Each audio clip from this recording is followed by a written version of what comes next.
Lorsque l'on a construit la critique du monde dans lequel on vit et tracé les contours de celui dans lequel on souhaiterait vivre, reste à se poser la question centrale du politique, la plus difficile et souvent la plus négligée, comment passer d'un monde à l'autre. Libre Ensemble, Catherine Ax, Jacques Nizan. Bonsoir à toutes et à toutes, bienvenue dans Libre Ensemble. Ce soir, on va se poser cette question. Que relève le président du Parti Socialiste et bourgmestre de Charleroi, Paul Magnette. Bonsoir Paul Magnette. Bonsoir. Dans son nouvel ouvrage, La vie large, manifeste éco-socialiste, comment passer d'un monde à l'autre, livre qui vient sortir à la découverte. Et pour croiser les regards et les réflexions, nous plongerons également dans le dernier livre, dit C'est quoi le socialisme, à la renaissance du livre d'Édouard Delruel. Bonsoir. Bonsoir. Édouard Delruel, professeur de philosophie politique à l'Université de Liège et président de l'Union nationale des mutualités socialistes, dite Solidaris. Paul Magnette, Édouard Delruel, vous êtes tous deux des intellectuels engagés, professeurs de théorie politique pour l'un et de philosophie politique pour l'autre. Nous avons ici un manifeste éco-socialiste et non socialiste et un dit c'est quoi le socialisme et non l'éco-socialisme. Alors qu'est-ce qui diffère les deux, Paul Magnette ? Je ne crois pas que ça diffère fondamentalement. L'idée du socialisme est une idée qui a à peu près 2 siècles, qui est d'abord une idée, puis qui devient une pratique, et puis la pratique va faire changer l'idée. Et donc, au fil du temps, Édouard l'explique très bien dans son livre, il y a à la fois l'idée théorique, philosophique qui est construite, et puis il y a la pratique et l'interaction entre les deux. Et je pense qu'il y a différents âges de cette pratique de l'idée socialiste. Et pour le dire de manière un peu synthétique et très brève, je dirais qu'il y a 3 âges, 3 grands âges. Il y a l'idée du socialisme avant Marx et la social-démocratie, qui est un peu ce qu'on a appelé le socialisme utopique de Fourier, de Owen, etc. Et toute une série de pratiques, d'ailleurs, qui sont expérimentées par les mouvements ouvriers, aussi bien dans les grandes villes, à Paris et sa banlieue, que dans les grandes métropoles industrielles en Angleterre ou ici, chez nous, en Belgique. Puis il y a le deuxième âge qui est celui de la social-démocratie au sens large, mais Édouard la définira mieux que je ne pourrais le faire, qui couvre en gros tout le XXe siècle. Et je crois qu'on a besoin d'un troisième âge. Je crois qu'on a besoin de se reposer la question du rapport entre le socialisme et la production, le productivisme, la croissance. Et c'est ça que j'appelle écosocialisme, c'est-à-dire c'est un socialisme qui tient compte, ou qui tient compte à nouveau, je dirais plutôt, des limites naturelles, autant celles du contexte naturel dans lequel on vit que celles de notre nature humaine, donc de nos limites physiologiques, psychologiques, qui ont été trop largement négligées jusqu'ici et dont on doit tenir compte à nouveau. Édouard Delruel, c'est quoi le socialisme dit ? Alors, effectivement, moi je propose une définition du socialisme, il y en a beaucoup, et je crois qu'il faut un peu prendre des positions. Moi je pense que le socialisme se définit par rapport à la question du travail, et par rapport à la question sociale. C'est d'abord la réalité historique, et quels que soient les 3 âges dont Paul Magnette vient de parler, je pense que ça c'est le fil conducteur. C'est-à-dire le socialisme, c'est la lutte politiquement organisée pour émanciper le monde du travail au sens large, la société en général, y compris l'environnement naturel, de l'emprise qui est exercée par l'accumulation capitaliste, par le capitalisme. Le socialisme, c'est d'abord une indignation morale, un projet politique qui est anticapitaliste. Tout de suite préciser que le capitalisme, c'est pas la même chose que l'économie de marché. Les socialistes, historiquement, n'ont jamais été contre l'économie de marché. D'ailleurs, Paul Magnette vient de le dire, le premier socialisme, c'est un socialisme mutualiste, coopérativiste, qui accepte les règles du marché. Le capitalisme, c'est autre chose, c'est une logique d'accumulation, et tout de suite on vient à la question écosocialiste, c'est produire pour produire, consommer pour consommer, avec comme but final, accumuler pour que certains fassent des profits ou ce qu'on appelle aujourd'hui des surprofits. Donc, et si on prend cette définition du socialisme par rapport à la question du travail, par rapport à une opposition à une exploitation capitaliste, c'est pas seulement l'exploitation, c'est aussi l'appropriation, la destruction. Ça, c'est l'autre Karl. Vous avez 2 grandes critiques du capitalisme. La critique de Karl Marx, qui est la plus connue, et une autre, moins connue, même si elle commence à l'être, qui est Karl Polanyi, l'autre Karl.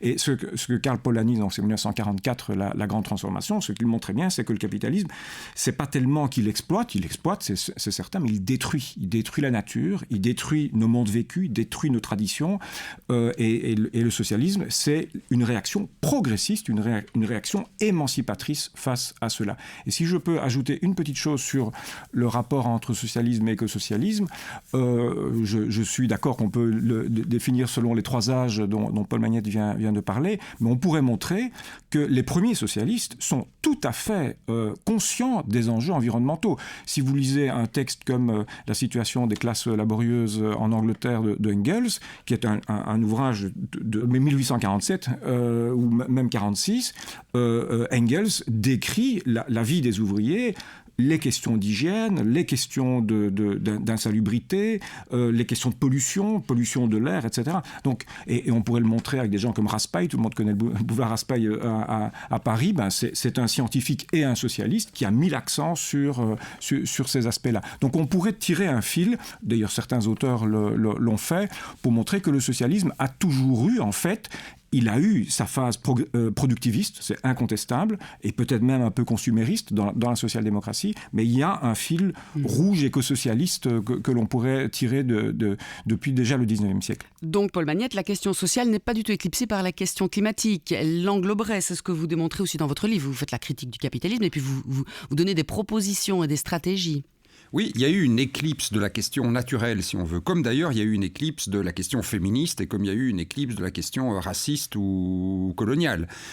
Toutes ces questions, aujourd'hui, on les redécouvre et on essaye de les articuler, de les faire converger. Et je rejoins tout à fait ce que disait Édouard. C'est vrai que le socialisme s'est construit autour de la question du travail, fondamentalement, et que, ce faisant, il a un peu mis de côté toutes les autres dimensions, toutes les autres formes d'aliénation, pour reprendre un concept de Marx, qui était un concept absolument central.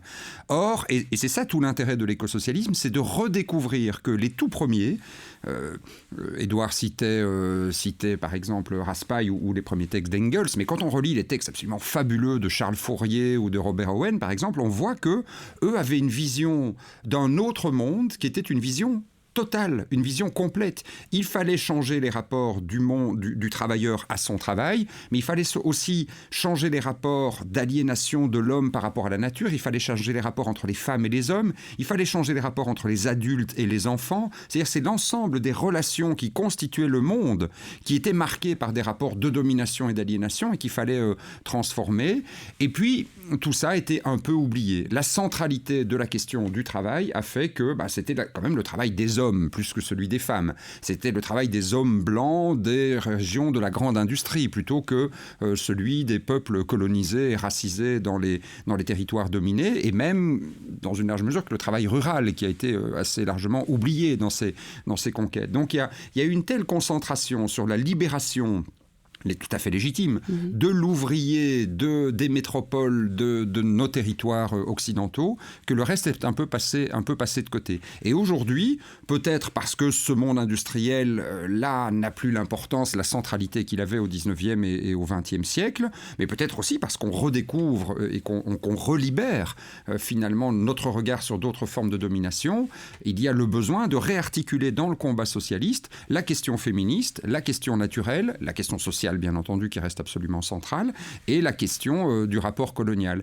Et ça, je trouve que c'est un enrichissement du socialisme qui est aussi un retour aux sources.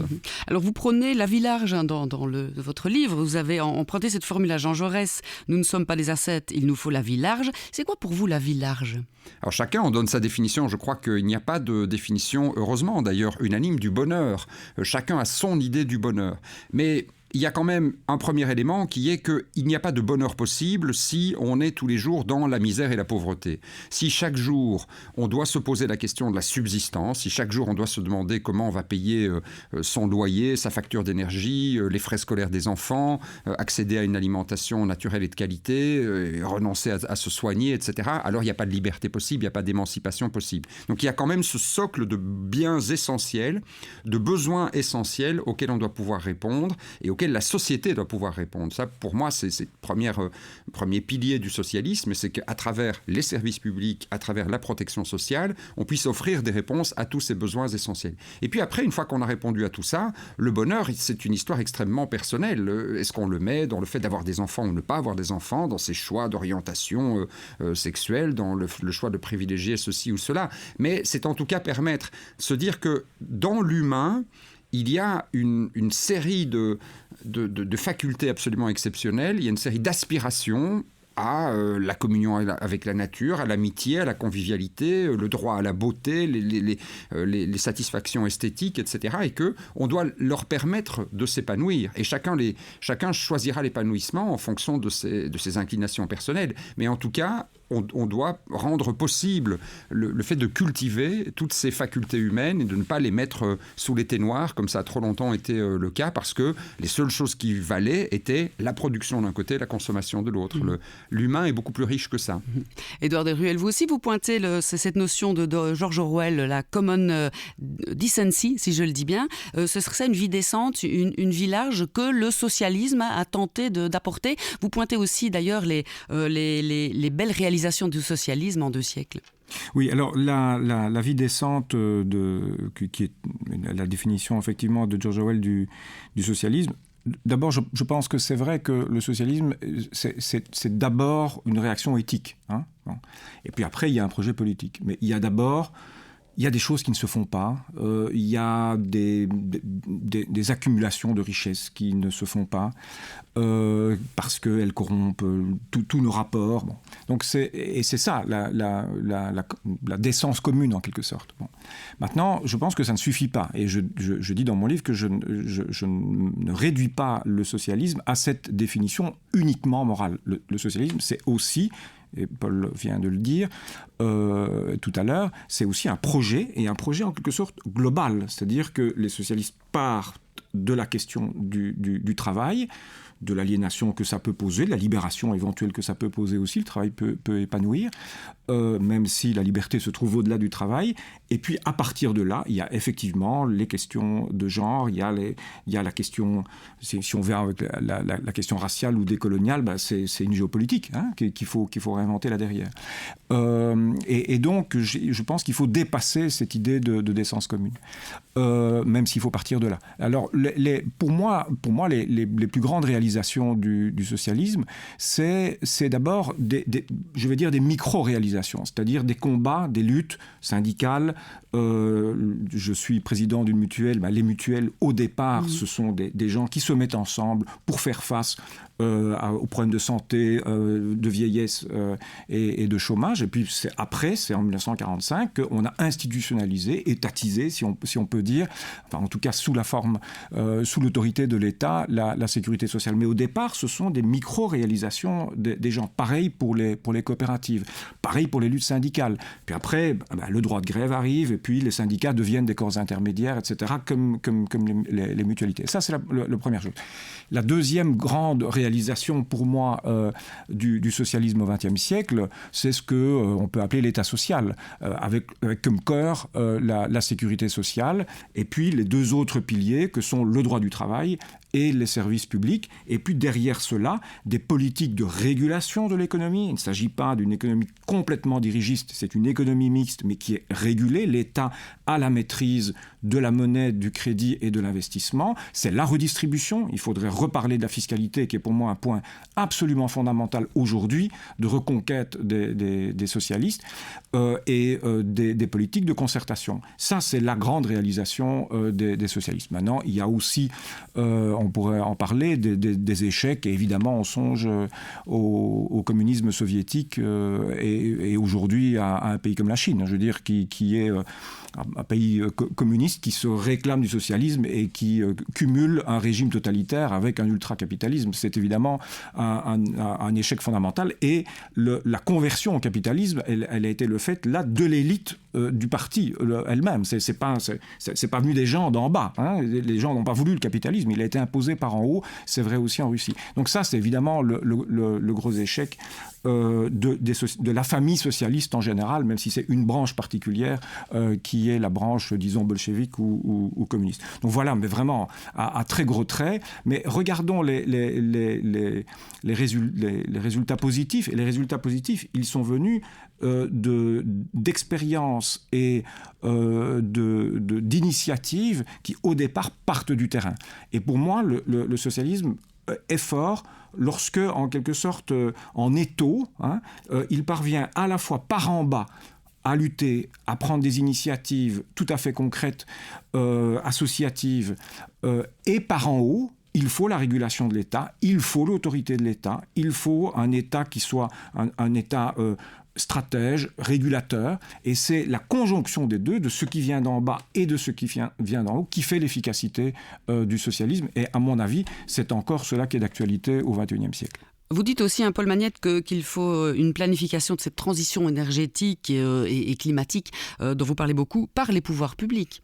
Oui, on sait qu'il faut changer radicalement nos modes de production et de consommation, c'est-à-dire la manière d'habiter la terre, la manière d'aménager le territoire, la manière de construire ou de transformer des logements, la production de notre alimentation, l'organisation de notre mobilité, puisque l'humain est un animal très mobile et qui ne peut pas s'empêcher de bouger, l'organisation de la production de tous nos biens de consommation, tout ça doit être radicalement transformé. Jusqu'ici, on a espéré que le marché puisse le faire, que simplement donner quelques indications au marché avec quelques normes générales, avec des mécanismes de marché comme les quotas et les marchés de quotas sur lesquels on pouvait échanger des quotas de production de CO2, que tout ça allait nous conduire vers une forme d'autorégulation et d'intégration de la contrainte environnementale dans nos modes de production. Et c'est un échec total, il faut le reconnaître aujourd'hui. C'est un échec total parce que ces méthodes libérales, ces méthodes de marché, elles ont conduit à ce qu'aujourd'hui encore, on assiste chaque année à une augmentation de la production de gaz à effet de serre à l'échelle mondiale, et même dans nos pays riches, parce qu'on nous dit que nos pays riches voient leur niveau d'émissions de gaz à effet de serre diminuer année après année. Ça, c'est seulement si on n'intègre pas le fait qu'une très grande partie de nos biens de production et de nos services sont en fait produits ailleurs et qu'ils sont consommés ici. Si on regarde ce que nous produisons comme gaz à effet de serre en intégrant la production et la consommation, ça continue malheureusement à augmenter, en ce compris dans nos pays extrêmement riches. Donc c'est un échec. C'est un échec complet. À un moment donné, il faut en tirer les leçons. Et quelles sont les autres méthodes ? Historiquement, effectivement, ce sont des méthodes de planification. Alors évidemment, quand on dit planification, on pense à la planification soviétique, au Gosplan, avec les ça fait un petit les peu productions. peur. Et vous dites justement qu'il ne faut pas faire des peur. Plans quinquennaux, 4 plans quinquennaux qui fait un plan à 20 ans où on allait décrire combien exactement de tonnes de blé on allait produire dans les plaines de l'Ukraine, combien de voitures, de Lada ou de Trabant et combien de logements on allait construire, etc. Ça ne fait pas exactement envie. Sauf que la planification, en réalité, elle est déjà partout. C'est ça qu'on oublie un peu de relever aujourd'hui, c'est que les grands accords qui se font dans le cadre des conventions cadres des Nations Unies, c'est déjà de la planification. On dit en 2050 neutralité carbone. Les grands programmes européens, quand on dit en 2030 on doit avoir atteint 55% de réduction de gaz à effet de serre, qu'est-ce qu'il y a de plus planifié que ça ? D'autant qu'ensuite on le décline en objectifs pour le résidentiel, le transport, la production, la politique agricole, etc., etc. Et puis on le redécline à l'échelle nationale ou à l'échelle des territoires, à l'échelle des entreprises, etc. Donc en fait la planification elle est partout. La question n'est pas de savoir s'il faut planifier ou pas, la question c'est de savoir comment on planifie. Et le grand problème de la planification telle qu'elle existe aujourd'hui, c'est qu'elle est tout sauf démocratique. C'est une planification qui est faite un peu comme ce qu'on appelait le néocorporatisme dans les années 70 ou dans les années 80. C'est une espèce de dialogue entre des technocrates, au sens noble du terme, c'est pas une critique, entre des hauts fonctionnaires d'un côté et des intérêts organisés, plutôt industriels, parfois un peu syndicaux, quoiqu'ici ils ne soient en fait très peu associés à cette planification écologique et sociale. Donc il y a un grand besoin de démocratiser cette planification. On ne peut pas comme ça décréter qu'on supprime les voitures thermiques, qu'on interdit l'entrée des voitures dans tel quartier, qu'on interdit tel et tel type de pesticides, etc., etc., sans avoir un véritable débat démocratique sur ces questions. Inclure le citoyen. Donc on a besoin d'une réappropriation. Ça se fait pas mal à l'échelle locale. Il y a quand même beaucoup de choses, je le vois dans ma ville, mais je le vois un peu partout ailleurs, où à l'échelle locale, on innove sur des processus d'intégration des citoyens, des syndicats, de la vie associative, dans des réflexions sur l'aménagement du territoire, ou la mobilité, l'alimentation, l'éducation même. Mais ça se fait très très peu à l'échelle régionale, nationale. Et on a un vrai besoin d'innover en termes de pratiques démocratiques et de se dire planifier, oui, on en a besoin. On a besoin de se dire, voilà comment nous allons atteindre la neutralité carbone en telle année, le type de produits, de secteurs, etc., qu'on va devoir faire diminuer, ceux qui au contraire vont devoir continuer à croître, mais ça doit être approprié par de vrais processus de délibération collective. Qu'une transition écologique soit sociale aussi. Soit sociale et démocratique. Édouard Delruel, il y a quand même une crise dans le socialisme. C'est justement ces citoyens qui se sentent oubliés. Il y a un désintérêt pour la politique, pour les partis. Il y a, et le dit aussi Paul dans son livre, Paul Magnette, les jeunes veulent plus d'idéologie et de combats spécifiques plutôt que de politique. Est-ce que le climat va pouvoir faire bouger les choses ? Est-ce que le socialisme doit s'en emparer ? Alors d'abord, nous vivons une crise extrêmement grave de la démocratie d'une manière générale aujourd'hui. Je pense qu'on le voit tous, les forces aujourd'hui qui ont le vent en poupe et qui sont plutôt dominantes sont des forces néofascistes, tout simplement. Et c'est d'autant plus grave qu'elles s'interpénètrent avec les forces libérales de plus en plus, dans une indistinction entre la droite libérale classique et l'extrême droite la plus nauséabonde. Ça, c'est un vrai danger sur la démocratie. Et la social-démocratie, elle subit cela, comme toutes les familles politiques traditionnelles. Ne parlons pas de la démocratie chrétienne qui est encore plus en danger que la social-démocratie. Et on pourrait ici montrer comment la social-démocratie... Donc d'abord, juste un mot, social-démocratie, c'est pas la droite du socialisme. La social-démocratie, c'est la conjonction d'un parti qui lutte sur le plan politique, à travers le Parlement et un parti politique, un syndicat au niveau social et de grosses organisations comme les mutuelles ou d'autres grosses associations sur le plan social. Et c'est la conjonction des trois, ce qu'on appelle en Belgique l'action commune socialiste, qui est pour moi le cœur de la social-démocratie. De ce point de vue-là, la social-démocratie est tout à fait à gauche et n'est pas... voilà. La seule chose, c'est que la social-démocratie, évidemment, accepte les règles du débat démocratique, c'est-à-dire les élections, c'est-à-dire la négociation sociale et la vie associative.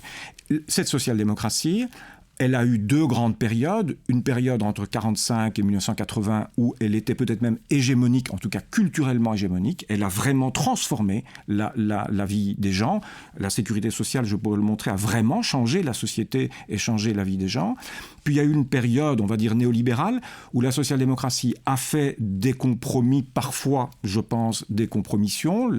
Par exemple, la troisième voie, dont Macron est encore l'héritier. Mais la social-démocratie avait encore des victoires, que ce soit des victoires défensives, défendre la sécu, les pensions, la santé, assurance chômage, ou des victoires sur d'autres plans, notamment sur le plan éthique, avortement, euthanasie, etc. Et aujourd'hui, il faut bien admettre que la social-démocratie de gouvernement, le socialisme de gouvernement, est un peu en panne de victoire, c'est-à-dire quelle grande victoire socio-économique ou quelle grande victoire de société aujourd'hui la social-démocratie peut-elle encore avoir. Et ça, c'est vraiment, la social-démocratie est dans un tournant pour se réinventer. Évidemment, il y a intégré la question éco-socialiste et l'ouvrage de Paul Magnette, c'est vraiment une proposition théorique, politique extrêmement forte et extrêmement convaincante. Et puis il y a effectivement de réarticuler autour de la question du travail, la question naturelle, on vient de le dire, la question féministe, la question dite décoloniale, le rapport à la discipline aussi, le rapport au temps libre, le fait que les jeunes générations veulent de plus en plus pouvoir allier la vie professionnelle avec la vie personnelle, donner du sens au travail. Tout ça, ce sont des combats nouveaux, et je perçois chez mes étudiants, peut-être Paul Magnette aussi, que les jeunes aujourd'hui ne se positionnent plus autour de socialisme, communisme, libéralisme. Par contre, je peux vous assurer que les jeunes, en tout cas ceux que j'ai comme étudiants, dès qu'il s'agit de questions de sexualité, la question de l'écologie, la question des migrants, des questions du bien-être animal, etc., ils sont extrêmement pointus et très engagés. Et je pense que le socialisme doit savoir réarticuler tous ces combats et les englober dans une offre politique globale. Vous dites d'ailleurs, sinon le socialisme est perdu. Paul Magnette, un mot et puis on conclura par une dernière thématique. Les jeunes véritablement s'engagent sur des combats spécifiques, et vous le dites aussi, qu'on doit encourager ces actions-là, même ces rétroactions positives. Oui, alors j'ai toujours un peu du mal d'abord à parler au nom des jeunes, parce que je suis un ancien jeune, mais je ne suis plus exactement jeune. Voilà, j'ai des jeunes enfants et j'ai des jeunes étudiants. Moi, c'est encore pire, je suis encore plus vieux. Bon, à peine. Et ensuite, Bourdieu disait la jeunesse, ce n'est qu'un mot. Il faut faire très attention quand on dit les jeunes, il y a toujours quelque chose de très englobant. Entre un jeune qui vit des grandes difficultés sociales, un jeune qui a fait des études supérieures et qui réussit très bien dans la vie, un jeune qui travaille ou qui travaille tout en étudiant, évidemment, vice-versa. Les situations sont infiniment différentes et donc on ne doit pas trop globaliser. Mais il y a quand même des effets générationnels, il y a quand même des effets de marqueurs générationnels. Et je rejoins tout à fait ce que disait Édouard et aussi le lien implicite qu'il faisait entre les succès et les impasses de la social-démocratie et ces nouveaux combats. L'une des raisons pour lesquelles la social-démocratie peut, à un certain moment, apparaître essoufflée, je crois, c'est simplement qu'elle est victime de son succès. C'est pas la même chose d'être en 1920 et de se battre pour la journée des 8 heures, de se battre pour les retraites, de se battre pour le suffrage universel, c'est-à-dire des grandes ruptures fondamentales de l'organisation de la société, et d'être en 2020, un moment où tout cela existe, où tout cela, et la société est déjà tellement démocratisée, les inégalités ont déjà tellement été réduites, la pauvreté qui était 80% de la population, en est encore 15%, c'est insupportable, mais le rapport s'est totalement inversé. Donc on est à un moment donné où il faut perfectionner, améliorer un modèle qui a été largement construit, ça c'est un des éléments, sur le plan des inégalités sociales, mais peut-être aussi à un moment, alors c'est un vieux thème, c'est marrant parce que je relisais des textes que Édouard doit très bien connaître, de Herbert Marcuse, le grand théoricien de la libération d'après mai 68, et on retrouve exactement ces mêmes thèmes-là, qui est de dire, bon, dans le fond, le socialisme a rempli sa mission historique, qui était de libérer les individus de leur dépendance par rapport à la misère, à la pauvreté, à la nécessité. On est sorti de ce que Marx appelait le règne de la nécessité. On en est sorti, on est théoriquement dans ce que Marx appelait le royaume de la liberté. Enfin, aujourd'hui, tout le monde peut à peu près se loger, se nourrir, se vêtir. Donc les questions de biens fondamentaux, dans nos sociétés riches évidemment, je ne parle pas d'autres régions du monde ici, ces questions-là sont à peu près réglées, en tout cas pour l'immense majorité de la population. Et donc on devrait pouvoir ouvrir d'autres grandes questions qui sont celles des rapports entre les femmes et les hommes et de la question du genre en général, d'ailleurs au-delà des rapports entre femmes et hommes, entre les générations, entre les groupes sociaux, entre les différentes origines, etc. Et chercher à permettre à toutes ces autres facultés humaines qui ont été un peu contraintes en quelque sorte. Il a fallu, c'est ce que Freud disait déjà aussi, il a fallu mettre sous pression tous nos désirs les plus profonds pour orienter l'énergie humaine vers le travail et la production et nous libérer de la dépendance par rapport à la nécessité, atteindre l'abondance. Mais une fois que c'est fait, on devrait pouvoir libérer toutes ces autres aspirations fondamentales de notre nature qui sont au fond de nous. Et on n'y arrive pas, véritablement. Alors pourquoi ? Ça, c'est la question qui a été posée déjà après 68. Je crois qu'aujourd'hui, mine de rien, ce travail se fait dans la société et que tous ces mouvements, dont la jeunesse est porteuse de réflexion sur ce que signifie le genre, de ce que signifie l'identité ethnique, de ce que signifient nos rapports sociaux, qui ont peut-être moins d'importance, effectivement, pour cette génération qu'il en avait pour les générations précédentes, du rapport à la nature, de l'épanouissement de nos facultés, sont des questions qui sont en train de s'installer un peu discrètement. Il y a une espèce de révolution silencieuse, je pense, quand même, où toutes ces questions sont en train de prendre une grande centralité dans la nouvelle génération politique et à nous, la nouvelle génération, et à nous, représentants politiques, d'entendre ce bruissement dans la société qui, je crois, est le signe d'une transformation très, très profonde des rapports sociaux. Il reste une grosse minute et demie, Édouard et Paul Magnette. Justement, pour terminer, pour clore cette émission laïque, que pensez-vous de la laïcité ? Est-ce que la laïcité peut être un bon partenaire, justement, du socialisme pour combattre toutes ces nouvelles questions ? Bien sûr, je pense que la laïcité, en tant qu'elle permet notamment de dire, dans tout ce qui a été l'histoire des religions, des philosophies, des civilisations, il y a des aspirations anthropologiques fondamentales auxquelles on n'a pas répondu. C'est ce que Castoriadis, par exemple, disait très bien. Et maintenant, il est temps de leur donner tout leur espace. Là, il y a une puissance politique potentielle extraordinaire. Laïcité, socialisme, Édouard Delruel ? Oui, pour moi, la laïcité, c'est une idée très simple. C'est l'égalité, c'est-à-dire qu'on ne fait pas de différence de conviction, de choix personnel, de choix de sexualité, etc. Et donc tout le monde doit avoir accès aux conditions d'une vie épanouie, quels que soient ses choix de vie, quels que soient ses choix de croyance. Quelqu'un dans ma mutualité a dit « Tiens, il faudrait qu'on dise que Solidaris est laïque ». Mais dans quel sens ? C'était ça qu'il voulait dire. C'est-à-dire, on est une mutualité, les socialistes, accueillent tout le monde et ne font pas de différence de croyance, de sexualité et évidemment de race et d'ethnie. De ce point de vue-là, la laïcité est évidemment un des piliers du socialisme, c'est incontestable. Merci beaucoup messieurs, encore beaucoup de choses à découvrir dans vos livres. On doit évidemment l'admettre. On n'a pas fait le tour de toutes les questions que vous soulevez. Paul Magnette, La Vie large, manifeste éco-socialiste à la découverte. Édouard Delruel, Le socialisme. Préface de Paul Magnette, la renaissance du livre. Merci à tous les deux d'avoir été là ce soir avec nous. Merci à vous. Merci à vous d'avoir choisi de nous écouter. À très bientôt pour un autre rendez-vous de la laïcité. Merci, bonsoir.